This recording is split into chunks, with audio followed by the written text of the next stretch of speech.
and welcome back to Yoga with Adele. Good morning, it's Monday morning and time for another Foundations of Yoga practice. And today we're looking at the pose of Trikonasana or triangle pose.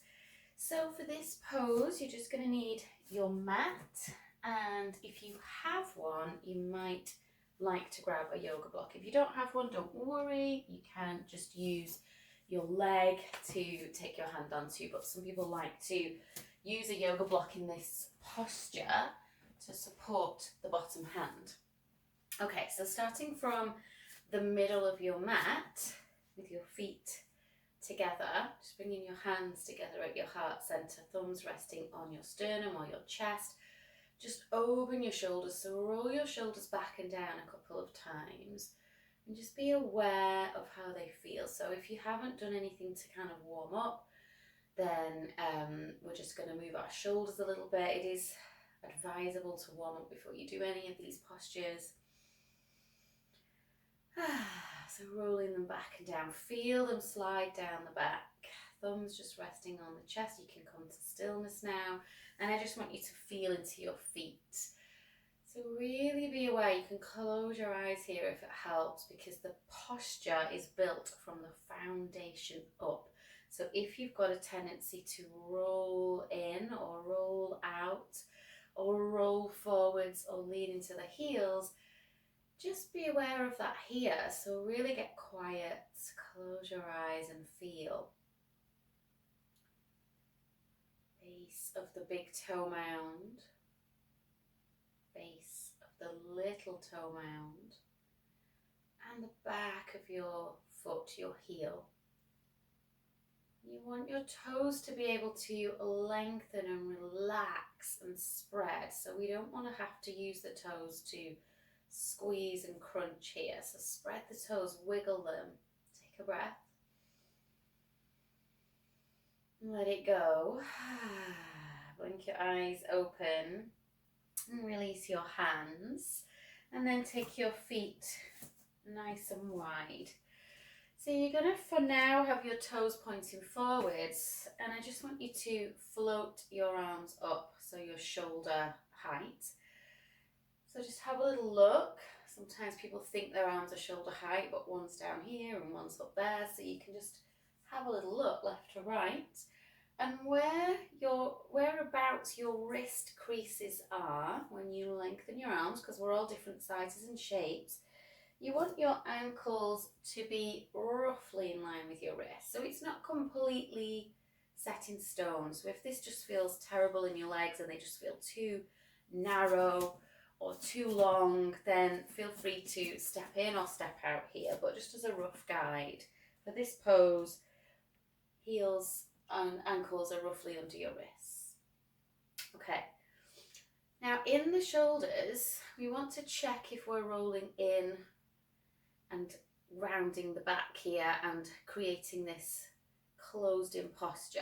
So we're going to just rotate the wrist and pull the shoulders back. So you kind of open your chest like la, and your big shoulder blades are sliding down your back.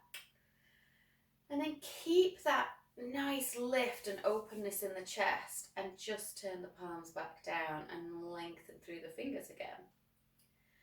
Now check in as you've done this upper back move. You may have kind of, if I go to the side, you may have done this and just really overextended in the lumbar and puffed out the ribs. So we can open the chest, turn the palms to face back down, but also we can just draw in these ribs slightly. So we've still got our chest really nice and open, but we're not overarching the lumbar spine. Good. Now we're going to turn the right toes 90 degrees so they face the front edge of your mat. And the left toes are just going to come in slightly.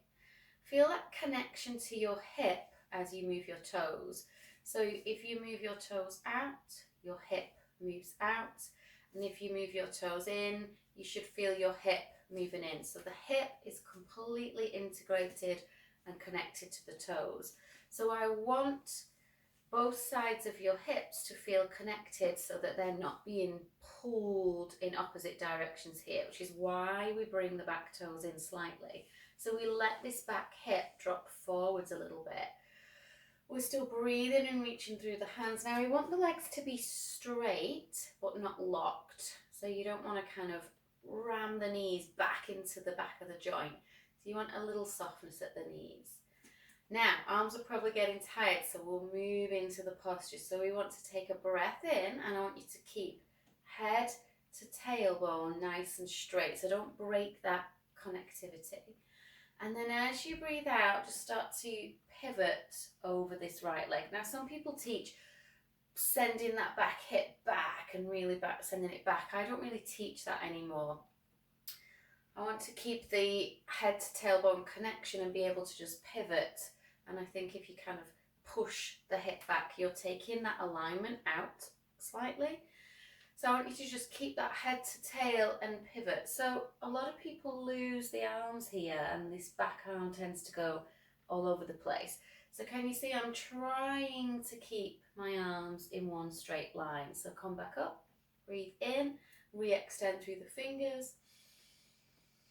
Draw the ribs in, engage through the feet, press through all four corners of the feet, breathe out and float down, and your hand just goes wherever it goes. So you may be up here, that's absolutely fine, hand on the thigh bone. You may be able to slide it down the shin bone a little bit.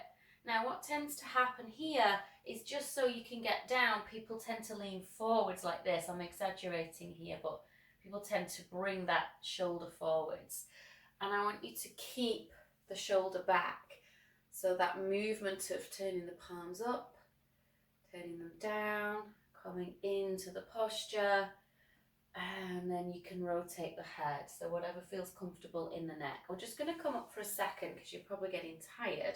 Relax your arms and shake out, and we'll try the other side with a few more teaching points.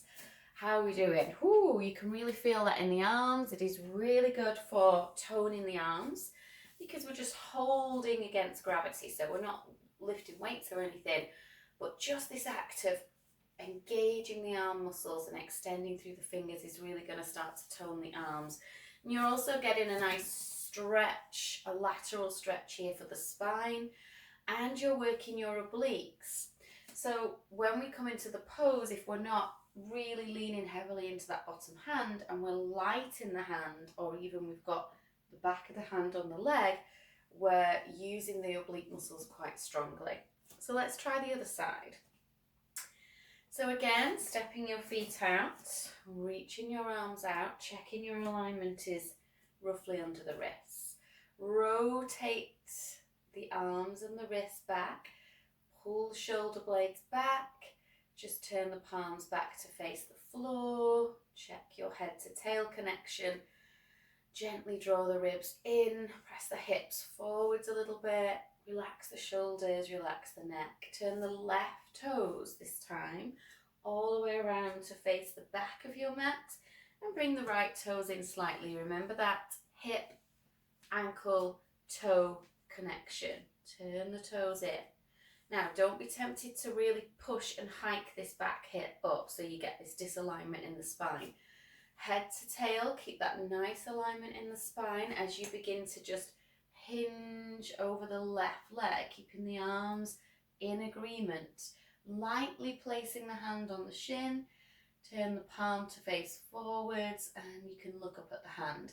Now what I see in class is this. So it's really common as people come down to twist the arm, and then you've got all this tension in the shoulder. Not sure why people do this, but it's really common. So just check in with that. Rotate your shoulder in so it feels like you're being arrested and your arm is up your back. And then unwind so your shoulder feels really nice and open. So it's this movement, just as we were doing when we were standing. And you want the shoulders to be open, even though the palms are facing down. To keep that shoulder open, just turning the palm forwards. Now here is where you can use your block. So you could place your block when you start getting a little bit further down the leg, but you're not quite near the floor. You can place the block on the inside edge of that foot. Take a breath in. Pull the ribs in, pull the shoulders back, hinge over that left leg, and can you see my hand can come gratefully to my block? So your spine is nice and long, head to tail. We've not got any rounding in the back. Shoulders pulling back. I'm reaching up with this top arm and looking up. Now for a lot of people, that looking up creates tension in the neck. So feel free to stay looking down or just straight ahead. And then you can just become lighter on your block. So really hardly any weight on that block. Use the obliques, use the tummy muscles, pull in the low belly, find support for your spine, and then maybe you start to reach down towards the ground or even grab hold of the big toe. Maybe that's for another day. Whoo, it's a strong posture, everyone.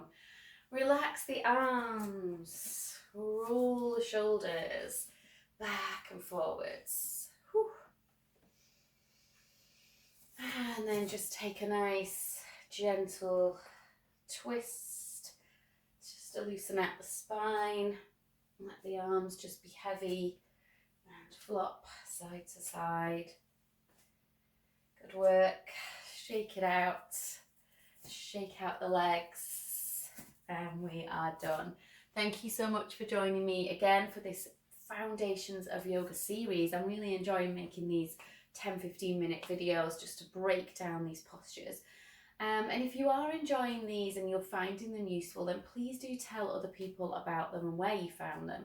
Please do like the videos, and if you haven't already subscribed to the YouTube channel, then please subscribe to the YouTube channel. I would really be grateful for that, so we can grow this channel. And also the Find Your Inner Sparkle with Adele Facebook group. That is a really lovely, growing, thriving community where I teach all sorts about meditation, breathing, health, wellness, essential oils, all sorts of great stuff. So please do follow those two places and tell your friends. And that's it from me. Goodbye for now. Have a great week. Namaste.